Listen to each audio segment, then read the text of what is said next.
هڅه کوئ ځان د ګناه څخه وساتئ، خو بیا هم ګناه در څخه ترسره کیږي. توبه کوئ خو نشئ بریالي کېدلی.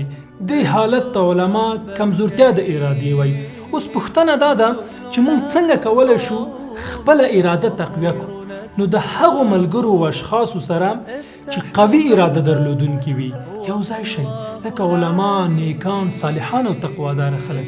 که چېرته مو تصمیم جدي وي نو هغه ملګري چې کمزوري اراده لري، ستا په څیر ټیټه اراده لري، هغوی یو خواته کوي. نو ان شاء الله ستا پر شخصیت او ستا پر ارادې به مثبته او قوي اغیزه ولري.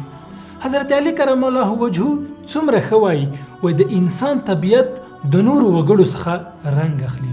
نو له ښو کسانو سره وګرځئ چې له ښو کسانو څخه وشمیرل شي. په پای کې یوه خبره کوم، توبه، استغفار، ذکر او عبادت هیڅکله بې پایلې نه وي.